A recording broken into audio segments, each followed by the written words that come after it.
اللہ تعالیٰ حدیث قدسی میں کہتا ہے کہ میں راضی ہوں گا تو تم خوشحال ہو یا بدحال ہو تمہارے حال بن جائیں گے۔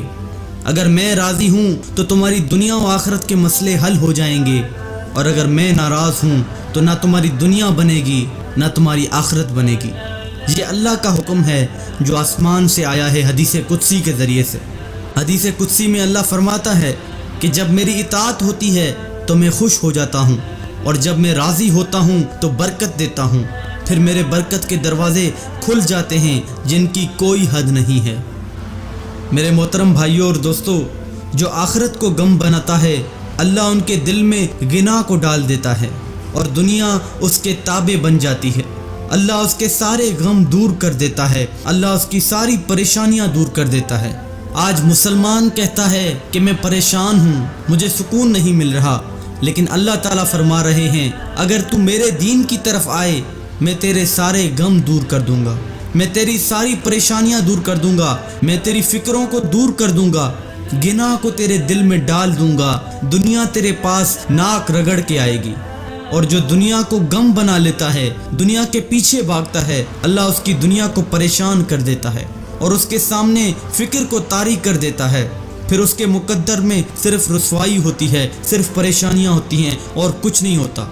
وہ سمجھتا ہے کہ میں نے یہ بنگلے بنا دیے، میں نے اچھا گھر بنا دیا، میں نے گاڑی خرید لی تو مجھے سکون مل جائے گا، میں اپنے بچوں کے لیے ایک اچھا مستقبل بنا لوں تو مجھے سکون مل جائے گا۔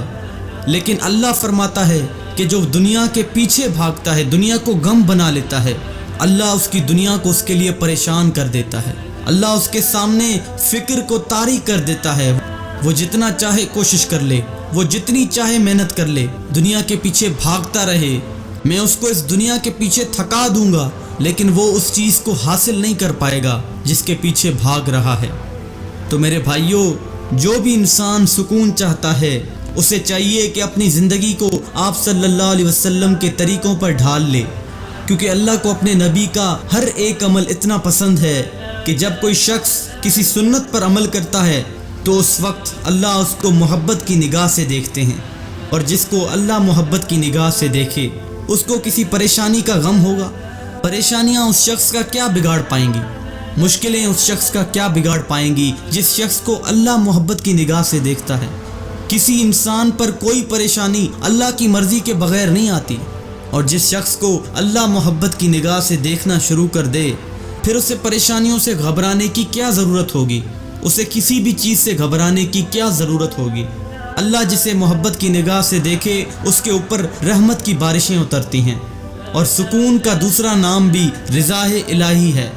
جس کو اللہ کی رضا مل گئی اس کو سکون مل گیا۔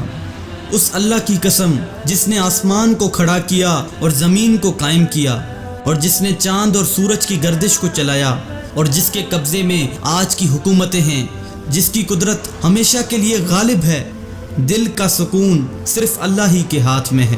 اس دنیا کے بادشاہ بھی سکون کے لیے اس کے آگے ہاتھ پھیلاتے ہیں، تو ہم کیوں نہ بادشاہوں کے بادشاہ سے مانگیں؟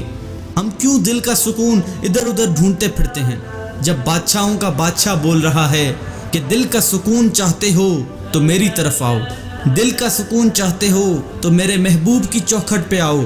جب اس پوری دنیا کا مالک، اس کائنات کا مالک جس کے ہاتھ میں اس دنیا کا پورا نظام ہے، جب وہ بول رہا ہے کہ اگر سکون چاہتے ہو تو میری طرف آؤ، میرے محبوب کی طرف آؤ، تو پھر ہم کہاں سکون کو ڈھونڈتے پھر رہے ہیں؟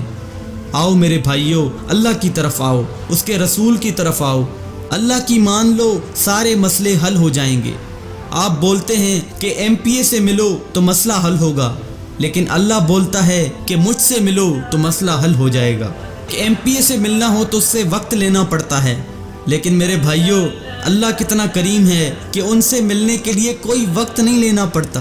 یا اللہ کہو اور آواز آئے گی لبیک لبیک میرے بندے بولو۔ کسی وقت بھی آپ یا اللہ کہتے ہیں تو وہ دو جہانوں کا بادشاہ کئی دفعہ کہتا ہے کہ لبیک لبیک لبیک، بول بول میرے بندے، میں حاضر ہوں۔ تو میرے بھائیوں، اللہ کے دربار تک پہنچنے کے لیے ایک تو توبہ کی ضرورت ہے کہ اس کے حضور سچی توبہ کی جائے اور اپنے گناہوں کی معافی مانگی جائے۔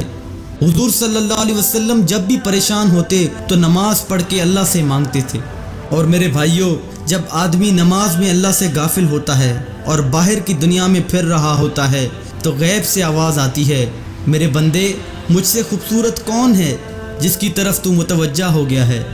یہ دو جہانوں کا مالک اس شخص سے کہہ رہا ہے جو نماز کو چھوڑ کے دنیا کے چکروں میں لگ گیا ہے۔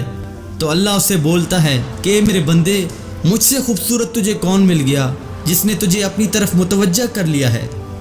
لیکن پھر بھی وہ اپنے چکروں میں گھومتا رہتا ہے۔